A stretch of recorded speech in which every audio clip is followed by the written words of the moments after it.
오늘 예배를 통해서 주님을 향한 헌신이 우리 가운데 아, 기쁨 가운데 일어나서 서로 살아나는 우리 늘사랑교회의 역사가 6월달 더 많이 볼 수 있기를 예수님의 이름으로 간절히 축원드립니다. 저는 오늘 그리스도인의 헌신이란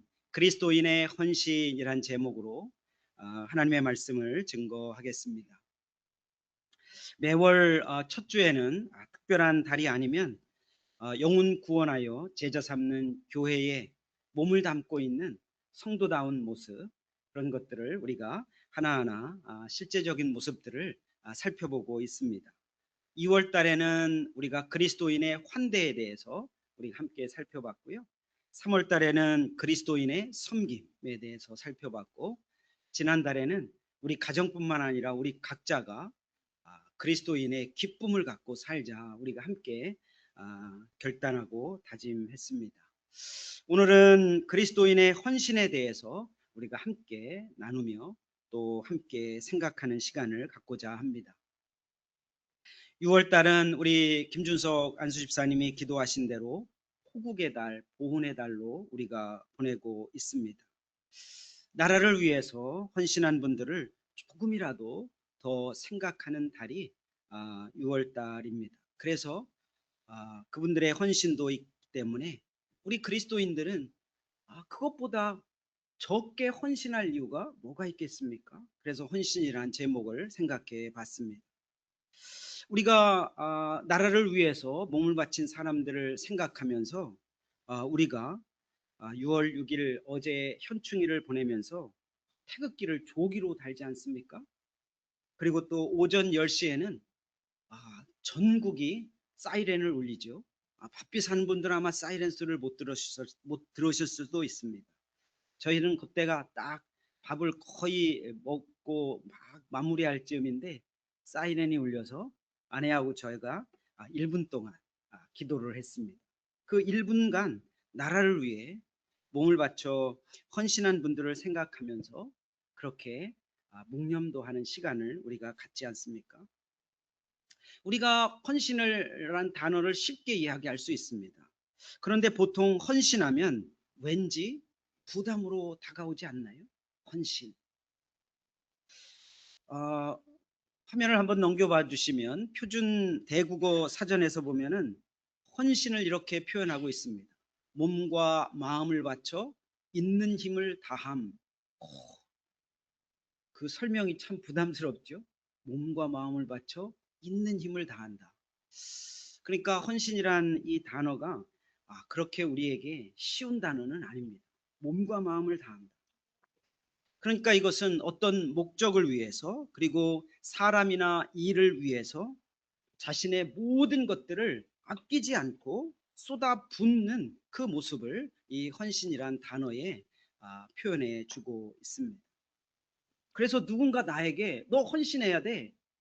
그러면은 야, 네 몸 다 바쳐 하는 그런 마음이기 때문에 사실 좀 부담스러운 것이 사실 우리의 마음인 것 같습니다. 그렇다면 성경에서 헌신이라는 단어를 어떤 의미로 사용하고 있을까요? 우리가 오늘 주부에 보시면 금주의 묵상에 그 성경에서 말하는 헌신을 제가 정리해 놓았습니다. 그것을 참고해 보시고요. 성경에 보면은 구약과 신약의 헌신이라는 단어를 원어로 쓰고 있을 거 아닙니까? 거기에 보면 주로 드린다, 바친다 이런 단어로 보통 쓰이고 있지요.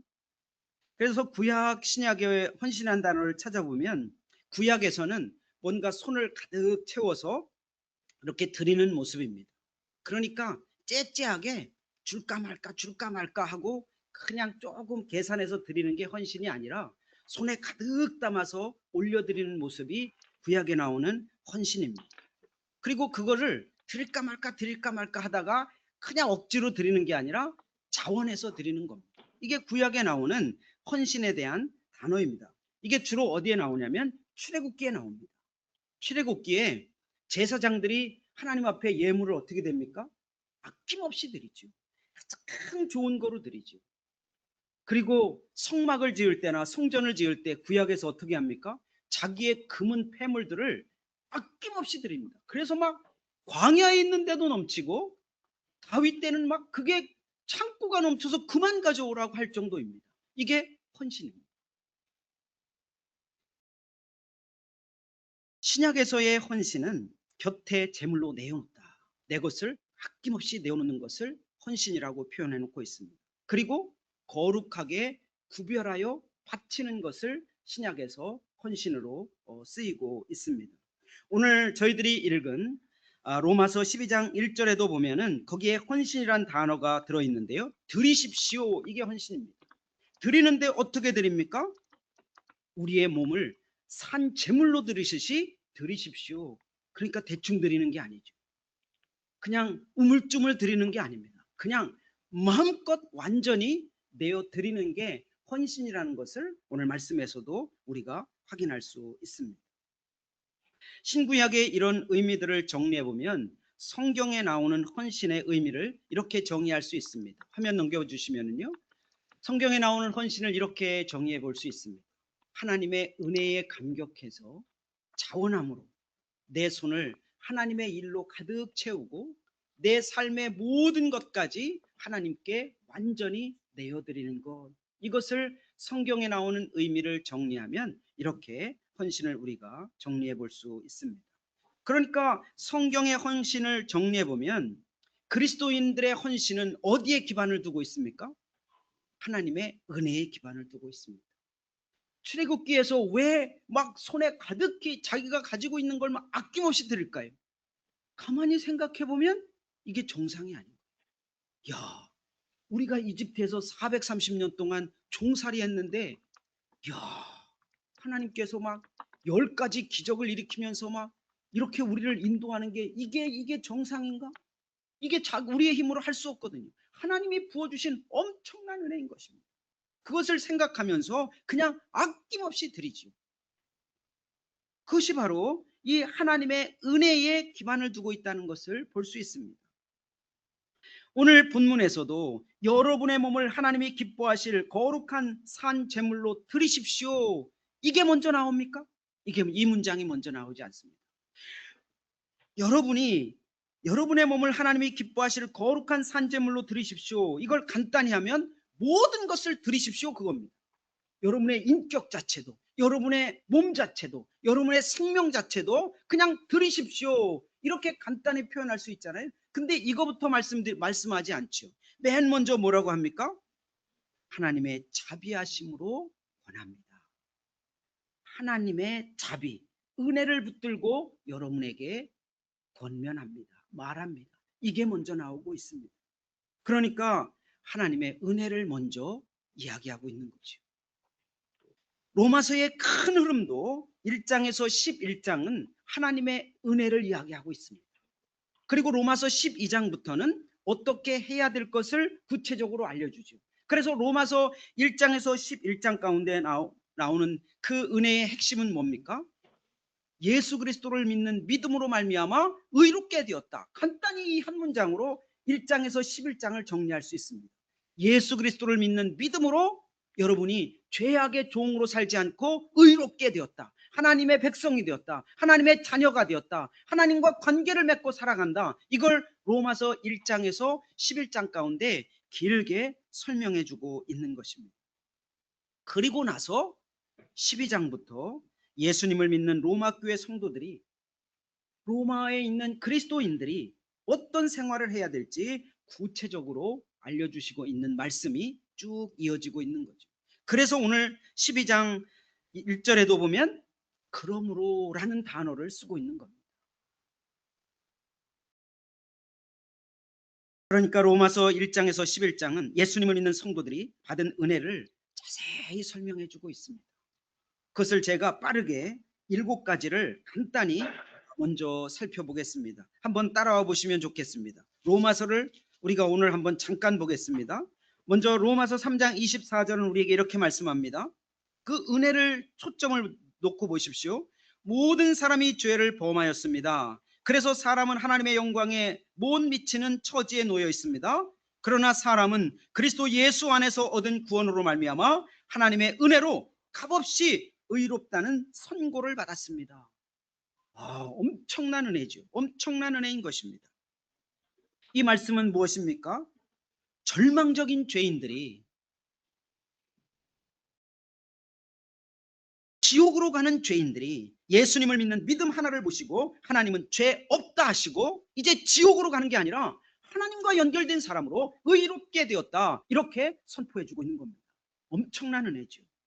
그리고 로마서 5장 1절을 한번 가보십시오. 성경을 직접 눈으로 따라오세요. 로마서 5장 1절을 보면요, 그러므로 우리는 믿음으로 의롭다 하심을 받았으므로 우리 주 예수 그리스도로 말미암아 하나님과 더불어 평화를 누리고 있습니다.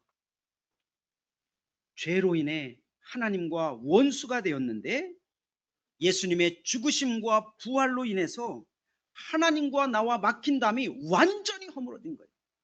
조금도 남지 않고 완전히 허물어져서 하나님과 다시 평화를 이루고 화목해졌다, 이것을 알려주고 있는 거죠. 너무나 놀라운 은혜이죠. 그리고 세 번째 은혜는 뭡니까? 로마서 5장 8절 우리가 잘 알죠. 그러나 우리가 아직 죄인 되었을 때에 그리스도께서 우리를 위하여 죽으셨습니다. 이래하여 하나님께서는 우리에게 대한 자기의 사랑을 실증하셨습니다. 아멘. 하나님과 원수되어서 살 수밖에 없는 사람들인데, 죄인들인데 예수님을 십자가에 내어 주시기까지 하면서 하나님은 어떻게 하신 겁니까? 하나님이 우리를 사랑하신다, 이거를 꽝 도장 찍어 주셨다고 알려주시고 있는 것입니다. 너무나 감사하지 않습니까? 이 은혜가 우리에게 임한 것입니다. 로마 교회 성도들뿐만 아니라 지금 예수 그리스도를 믿는 우리에게도 이 은혜가 임한 것입니다. 그리고 또한 로마서 6장 18절을 가보십시오. 로마서 6장 18절에 보면 이렇게 우리의 은혜를 알려줍니다. 죄에서 해방을 받아서 의의 종이 된 것입니다. 와, 이게 놀랍다는 걸 느끼십니까? 하나님과 원수되었고, 그래서 죄의 유혹을 받아서 그냥 죄에 끌려다니는 죄의 종이었죠. 죄가 죄인지도 모르고 그냥 죄에 끌려다니는 죄의 종이었습니다. 그러니까 죄의 종로로 됐죠. 그런데 예수님 때문에 의의 종, 하나님이 기뻐하시는 것, 하나님이 원하시는 것, 하나님이 정말 하기를 원하는 일이 뭔지를 하려고 하는 사람으로 우리가 바뀌어버린 거죠. 이게 엄청난 겁니다. 한번 주변 나가서 10명 붙잡고 물어보십시오. 너 무슨 일 하고 싶어? 하나님이 나에게 원하시는 일을 하고 싶지. 그런 사람이 몇 명이나 될 것 같습니까? 별로 없습니다. 근데 누굽니까? 그 사람이 바로 우리입니다. 얼마나 감사합니까? 얼마나 감사해요. 또한 네 번째로는 어떤 역사가 일어났습니까?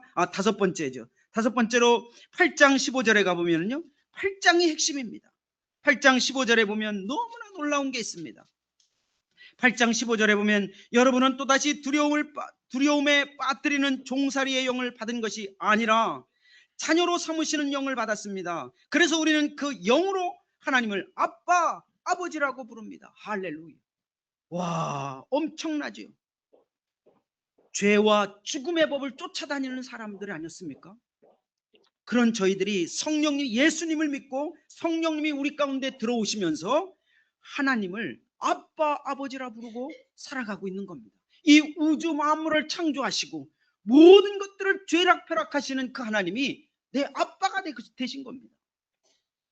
우리 진짜 낳아주신 아빠, 엄마보다 더 위대하고 영원한 그 하나님이 내 아빠입니다. 할렐루야. 이게 엄청난 은혜입니다. 너무나 놀랍지요. 그리고 여섯 번째는 8장 26절을 보십시오. 이와 같이 성령께서도 우리의 약함을 도와주십니다. 우리가 어떻게 기도해야 할지도 알지 못하지만 성령께서 친히 이루 다 말할 수 없는 탄식으로 우리를 대신하여 간구하여 주십니다. 우리 가운데 계신 성령님은 가만히 계시지 않습니다. 우리가 힘들고 연약하고 지치고 막 어떻게 할 수 없어서 막 기도도 나오지 않아요. 그럴 때 우리는 아버지만 부르면 우리 안에 계신 성령님이 우리가 기도하고 싶은 것들을 대신해서 막 우는 마음으로, 슬퍼하는 마음으로, 애통하는 마음으로 우리와 함께 기도해 주시는 분이 우리 안에 계신 하나님의 영, 성령님이라고 우리에게 말씀해 주십니다. 누가 그런 역사가 일어납니까? 세상에 어떤 종교도 이런 역사가 일어날 수가 없습니다. 불교 가보세요. 그런 역사 일어납니까? 이슬람 가보세요. 그런 역사가 일어납니까? 힌두교 가보세요. 그런 역사가 일어납니까? 안 일어납니다.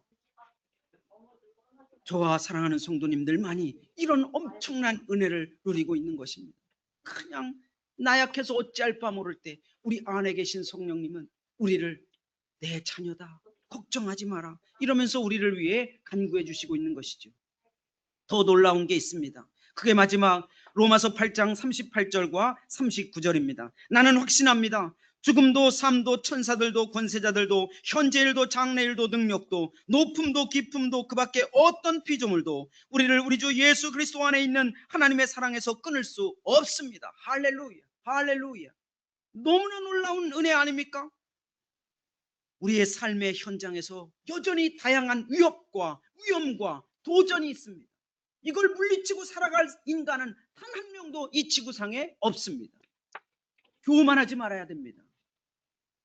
억만금이 있어도 이 위협과 이 위험과 어려움이 우리 앞에 언제든지 닥칠 수 있습니다.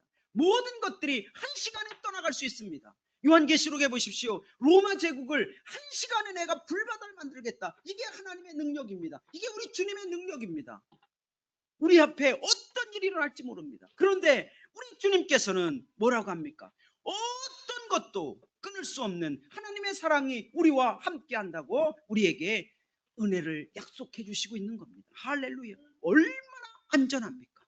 그 안전한 하나님의 사랑이 우리와 영원히 함께 하신다고 우리에게 은혜를 약속해 주시고 있는 것입니다. 2000년 전 로마 교회 성도들이나 지금 예수님 안에 있는 그리스도인들은 예수님 때문에 이런 엄청나고 신비하고 놀라운 하나님의 은혜를 받은 것입니다.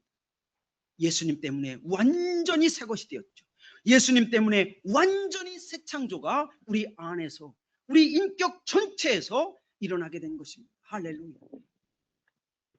저와 사랑하는 성도님들도 예수님 안에서 이런 하나님의 은혜를 지금 누리고 있는 정말 엄청난 은혜의 주인공들이 저와 성도님들인 줄 믿습니다. 돈으로 우리가 살 수 없는 은혜를 받은 것입니다. 어떤 사람도 내 부모조차도 줄 수 없는 은혜들을 우리가 받은 것입니다. 지금뿐만 아니라 영원한 은혜들을 우리가 받은 것입니다. 할렐루야, 할렐루야. 이런 엄청난 은혜를 받았으니까 로마서 12장 1절 말씀과 같이 그러므로 하나님의 자비하심으로 하나님의 은혜를 붙들고 여러분에게 권한다고 오늘 말씀하고 있는 것입니다. 그러니까 우리의 몸을, 우리의 인격 전체를 산 제물로 드리는 헌신은 억지로가 아니라 은혜에 대한 응답이라고 오늘 말씀을 통해 우리는 확신할 수 있는 것이죠. 그래서 요즘 우리가 고린도전서를 묵상하고 있지 않습니까? 고린도전서를 묵상하면서 고린도전서 4장 9절에서 13절에 가면 바울 사도의 놀라운 고백을 만납니다. 바울 사도가 자신을 어떻게 칭합니까? 나는 바로 사형수 같다. 나는 구경거리다. 나는 천대받고 있다. 나는 쓰레기다. 나는 만물의 찌꺼기다. 바울 사도가 자신을 그렇게 고백하고 있습니다. 왜 그렇게 됐습니까? 하나님께 받은 엄청난 은혜를 그 어떤 것보다도 크게 누리는 사람으로 변해 있는 모습을 자기 자신이 표현하고 있는 것이라 믿습니다. 사도행전 16장에 가면 루디아라는 한 여인이 나오지 않습니까? 예수님의 복음을 듣고 은혜를 받아서 가장 먼저 자신의 집을 주님을 위해서 내놓는 여인이 루디아입니다. 자신이 생활하는 곳이 산 제물로 드려지는 모습이죠. 집이 예배 장소가 되었고 시대를 거슬러서 산 모습이 루디아를 통해서 나타나죠. 그래서 루디아가 이렇게 고백하지 않습니까? 그 여자가 루디아입니다. 집안 식구와 함께 세례를 받고 나서 나를 주님의 신도로 여기시면 우리 집에 오셔서 묵으십시오 하고 간청하였다. 그리고 우리를 강권하여 자기 집으로 데리고 갔다. 바로 이곳이 어디가 됩니까? 빌립보 가정교회가 된 것입니다. 루디아 집이 교회가 된 것입니다. 할렐루야. 그게 빌립보 가정교회인 것입니다. 유럽에서 첫 교회 빌립보 가정교회가 세워지게 되는 역사가 일어난 겁니다. 할렐루야. 아마 예수님 오시기까지 이 성경이 정말 우리가 보는 날마다 이 루디아의 역사는 우리에게 날마다 증언해주고 있습니다. 바울은 어떤가요? 로마서 12장에서 헌신을 권면하기 전에 이미 자기 자신을 그렇게 드리고 있지 않습니까? 사도행전 20장 24절에 보면 그러나 내가 바울입니다. 나의 달려갈 길을 다 달리고 주 예수께 받은 사명 곧 하나님의 은혜의 복음을 증언하는 일을 다하기만 하면 나는 내 목숨이 조금도 아깝지 않습니다. 바울 사도는 은혜를 경험하고 자신의 생명을 산 제물로 내어놓고 있는 것입니다. 그래서 어떤 역사가 일어났습니까? 우리가 잘 알죠. 수많은 교회가 세워졌습니다. 전 세계에 하나님의 나라가 확장되는 역사가 바울 사도를 통해서 놀랍게 일어나게 된 것입니다. 저와 사랑하는 성도님들도 예수님 안에서 엄청난 하나님의 은혜를 누리는 것은 바울 사도나 저희나 아무 차이가 없습니다. 바울 사도가 믿는 예수님하고 우리가 믿는 예수님하고 조금이라도 다른 게 있습니까? 없지요. 없습니다. 먼지만큼도 다른 게 없습니다. 똑같습니다. 우리가 그 예수님 때문에 우리가 누리는 은혜도 어마어마하고 신비하고 놀랍고 말로 다 할 수 없는 은혜가 우리에게 임한 줄 믿습니다. 저와 사랑하는 성도님들도 예수님 안에서 엄청난 하나님의 은혜를 누리고 있는 주인공들로서 우리가 그럼 어떤 헌신을 하면 좋을까? 어떤 헌신을 하면 좋을 것 같습니다.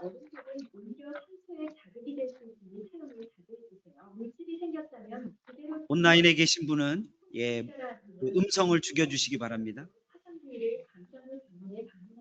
우리가 엄청난 은혜를 받은 저희들이 어떤 헌신을 하면 좋을까요?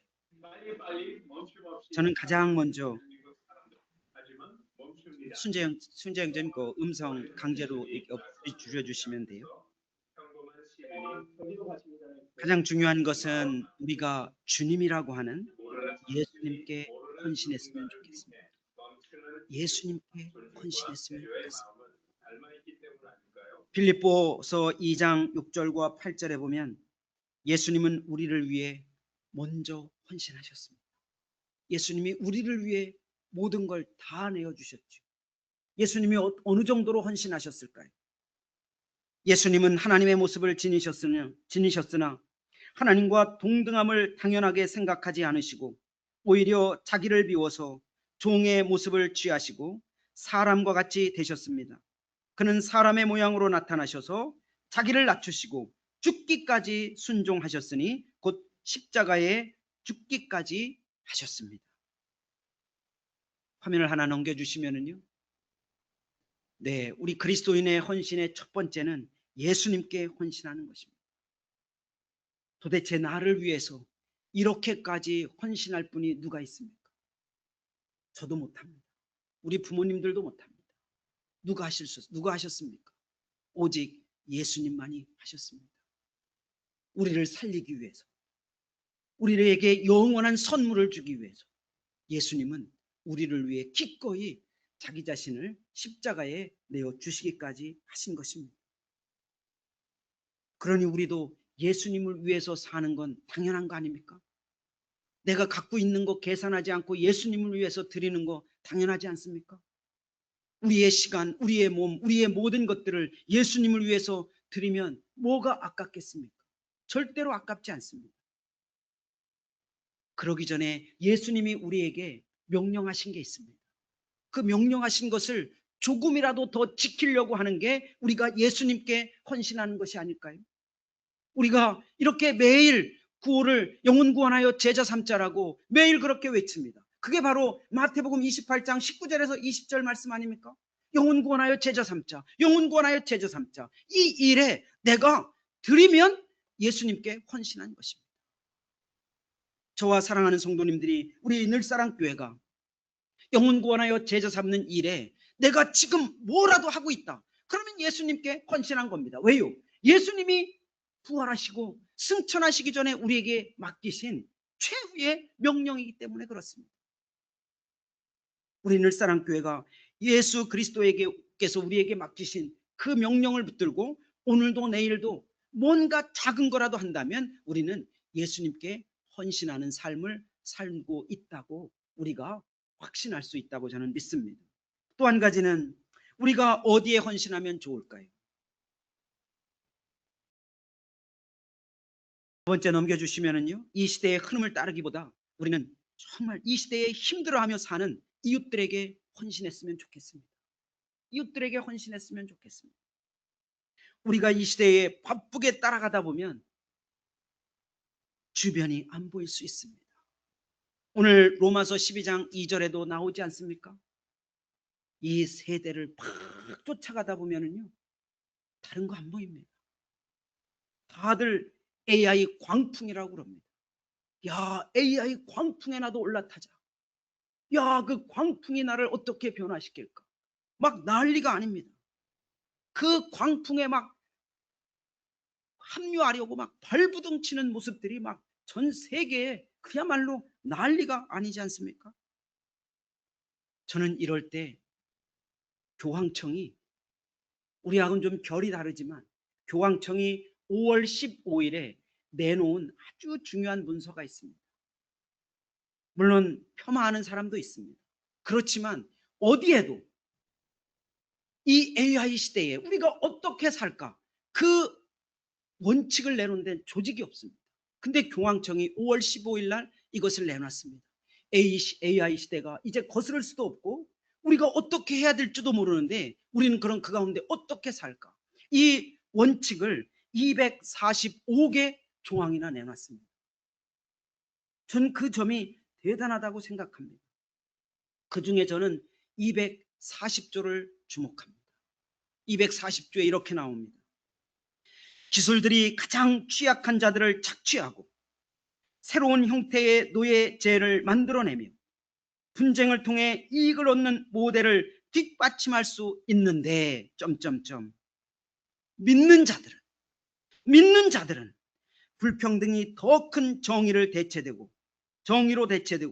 전쟁 산업이 평화의 기술로 대체되도록 헌신합시다. 너무 멋진 말 아닙니까?